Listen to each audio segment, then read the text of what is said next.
DC Metro Real Producers. This is Kristen Brinley. I'm here with the wonderful Roby Thompson. Thanks you so much for being with us. I really appreciate it. My pleasure. You are on our cover of October. He's looking very wonderful and dappier right here. And Roby, it's an honor to have you on. I know that you've in your career done over $1 billion in business, and you're a humble guy, so you normally don't say all these things. So I'm going to say them for you right now. 28 years, #1 in your Woodley office for Long and Foster, single agent this whole time, $60 million last year. I mean, yeah, just lots and lots of accolades that you normally don't even talk about because you're a relationship guy. And I'm really glad you're on our October cover. So thanks for being with us. Well, I'm flattered to be here. Thank you, Kristen. Absolutely. So tell us, a little bit about your story. Like, how did you get started in the business? Like, how did this happen? Did you always think you'd be a realtor? No. I went to Gettysburg College and got a degree in political science and expected to be a lawyer. And I actually went to work for an attorney who was a friend of my father at VMI, and worked for him for 2.5 years and realized that it was definitely not my cup of tea. And I had no direction. I had no idea what I wanted to do. I called my dad and said, I don't know what I want to do. And he said, well, why don't you call one of my other buddies from VMI. His name's Wes Foster, and he runs a small real estate company. My dad didn't know how big Long & Foster was. And so I met with Wes, and he said, have you ever done sales? And I said, no, I've never done anything like that. And he said, you should probably try residential initially, and then you could move into the commercial division. So I decided to give it a shot. And my first couple of years were very difficult and struggly. I had a waiter as well for about 1.5 years just to keep my feet on the ground. But after about 2.5 years, I kind of found a niche and built my business from there. And it's just been kind of onward and upward ever since. Well, so tell us a little bit about your business. Like, what's most rewarding and, challenging, do you think, over your career? I think probably my favorite part about this business in particular is the people. I've always been kind of a social type of person, and I just love meeting and experiencing all types of people. And the fact that real estate, in essence, even though you work for a company, is kind of more of your own business, allows me to run things in my own way. I'm not your typical businessman, to say the least. And it gives me a lot of freedom to do things that I know are the way I want to do them without having to be in some typical structure. And being able to get out and about, I love, architecture. And the longer I've been in the business, the more I've learned to appreciate it. And I've learned so much about every aspect of it that I can wear 3 or 4 or 5 different hats at a time. And that, I think, most of my clients truly appreciate that. I can probably do a home inspection just as good as any home inspector out there. Well, so what about, I love when you talk about kind of like life balance and the things that you're doing now on top of having this very successful real estate career and business. Can you tell us, like, what's your definition of success? Like, what's success to you? Well, I think, and it's interesting because I have, a number of friends who are, I don't know if they're more driven than me. I don't think that's necessarily the proper wording. But I tend to like to mix pleasure with work, maybe more than most people do. I work very hard. There's no doubt about it. Throughout my career, I've probably averaged between 50 and 70 hours a week on the average. But I also have learned, especially after really toiling hard the first 10 years, to set aside at least 1.5 to 2 months every year to go do things that I enjoy.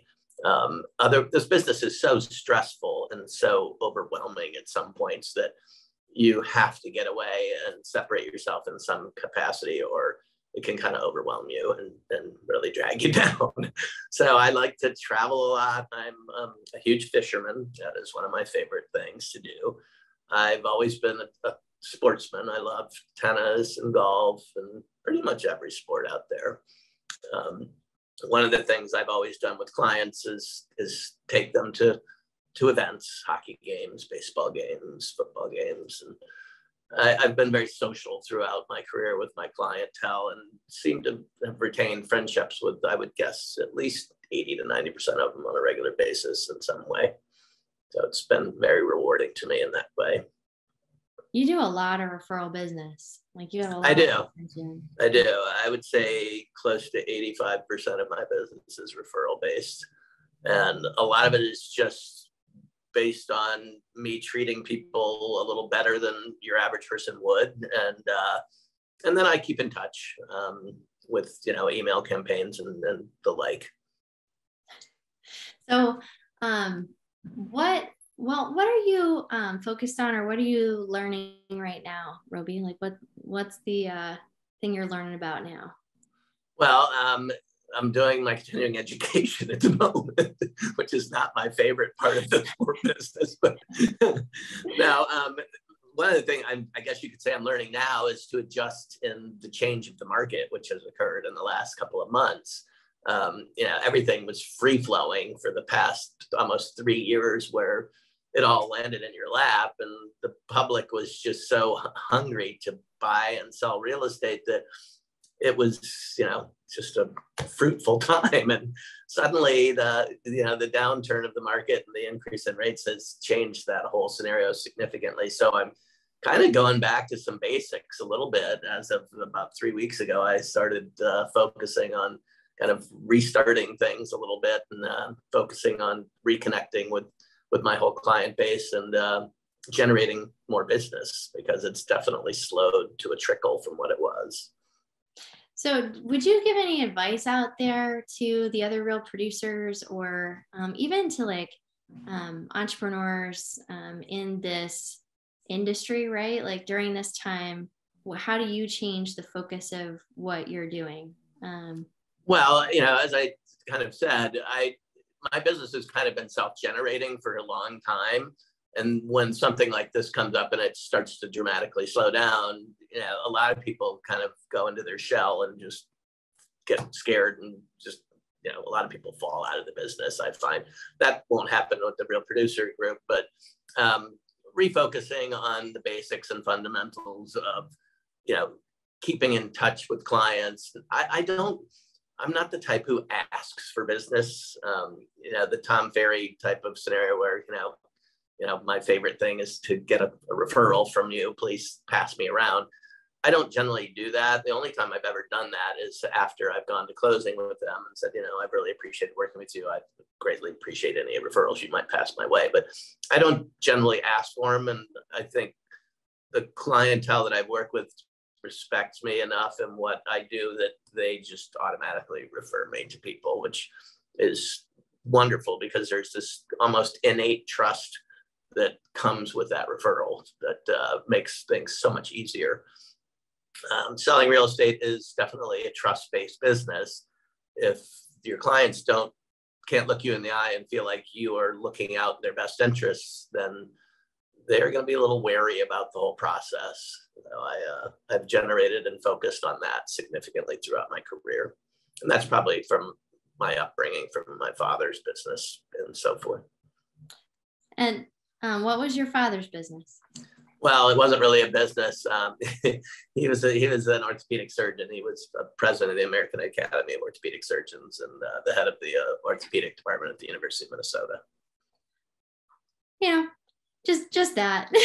Yeah, it was a very hard nut to follow. Trust me, it was kind of daunting to think that I, could even get close in stature to where he was, and I still haven't gotten there. But he was a really prominent person to look up to and learn from in my life.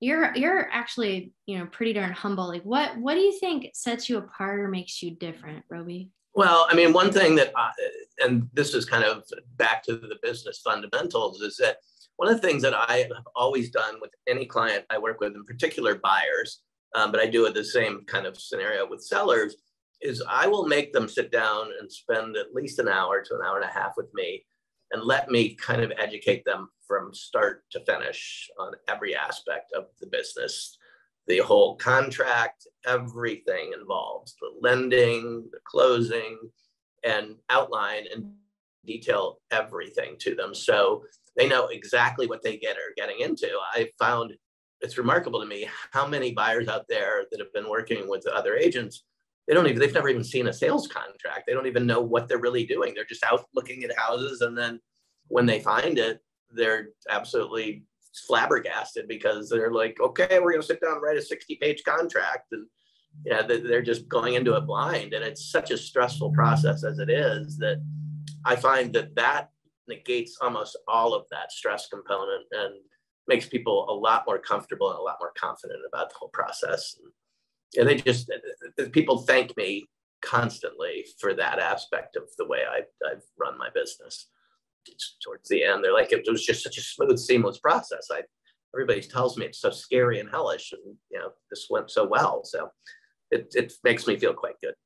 Education and the right amount of time at the beginning to actually educate. It's such a simple thing, right? But also something that doesn't seem like everybody does. Do you know what I mean? So no, they don't. Most don't. And it's interesting because I have a lot of people saying, oh no, I've bought before. And I was like, where have you bought? And if they haven't bought in DC in the last 2 years, or the DMV, I should say, then I make them sit down and do it over again because everything's changed. I mean, and if they bought in Ohio or California, there's no comparison whatsoever. So everybody does things differently. And, I want to make sure they understand how I do things and make sure they relate to it and are comfortable with the process. I always like to help people learn from, I think we learn the most from like our failures and that kind of thing. So what was maybe like the biggest failure, and what did you learn from it, or lessons you could share from it? That's a toughie. I mean, I had quite a few failures in my life, mostly in my earlier years of, in my high school and college years. I was a little bit too much fun in my life. And so I learned a significant amount about that or what I had done wrong, so to speak. And I guess my real focus started when I got married and had my children and realized that I needed to turn myself around and be a very responsible person, but at the same time, not lose my identity.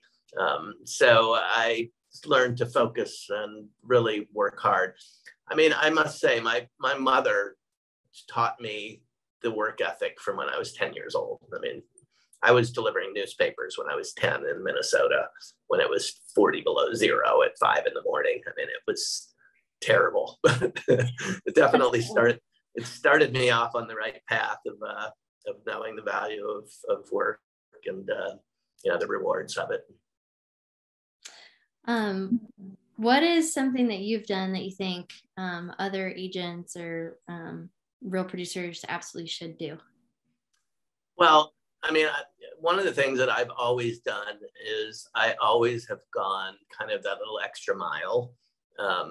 And it can be something as simple as, after we go to closing and the sellers are selling their house and buying a new one, and they've got 3 kids, and, they're juggling everything in one day. I'm just saying, well, could I have my assistant go sit at your new home and direct the movers for you, or set up the utility services for you while you're in the middle of dealing with all of this stuff. And little things like that aren't that, taxing in terms of your time or your thoughts.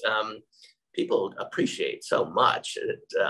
It's remarkable how such a simplistic task can be appreciated so much. And it's the kind of thing that will stick in their mind and say, he was just like way above and beyond, even though it wasn't. That's the way they picture it. So I've always done that, and I've generally formed a fairly close friendship with almost all my clients, I would say, in some capacity. There's definitely a separation anxiety, which I get from a lot of my clients. Like, they'll call and say, God, I just wanted to hear your voice. It's been so long since we've talked. I miss our outings. I always found that to be very warm, heartwarming and cute. That feels good right there. It does. It does. What would you like to be remembered for, Roby? Yeah. Well, I mean, I guess the question is remembered by who? By my family, by my peers, by everyone.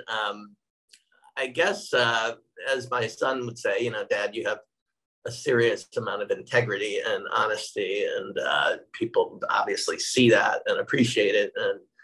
And I'm a very happy-go-lucky type of person overall. And I think most people see that. I generally am smiling almost all the time, unless I'm in a down part of my world, which everybody has occasionally. So I think that is the bulk of it, is that most people I would like most people to remember me as being, somebody that they look at and remember as just being a very happy and fun person to be with.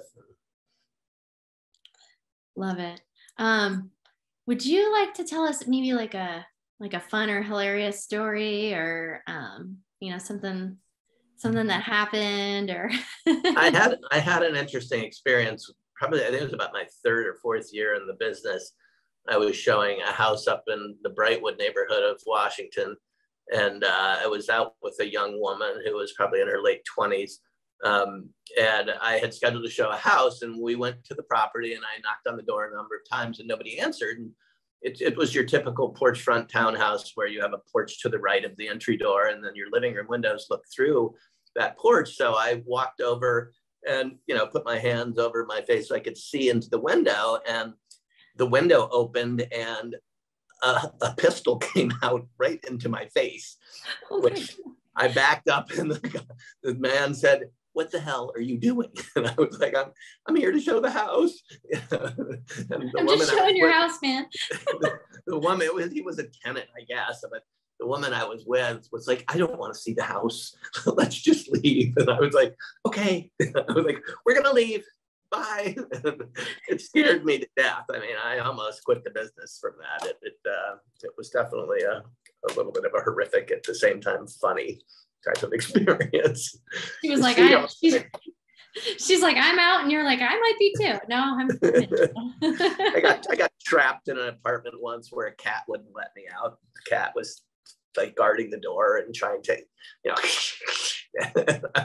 it was crazy. I mean, I never thought I could be trapped by a cat, but it took me about 10 minutes to get him out of the way so I could get out. Well, real estate, man, I love the stories when people have been doing it for a nice long time. You guys have so many awesome stories, and Roby, it's an honor to share your story with our community, and out, and I'm sure this is social media and YouTube and all that good stuff. It's an honor to share your story with the world, especially if y'all haven't read Roby's story. You definitely should. And thanks for being with us, Roby. I appreciate it. Well, I really appreciate you having me, Tristan. It's been a pleasure, and I look forward to seeing you again soon.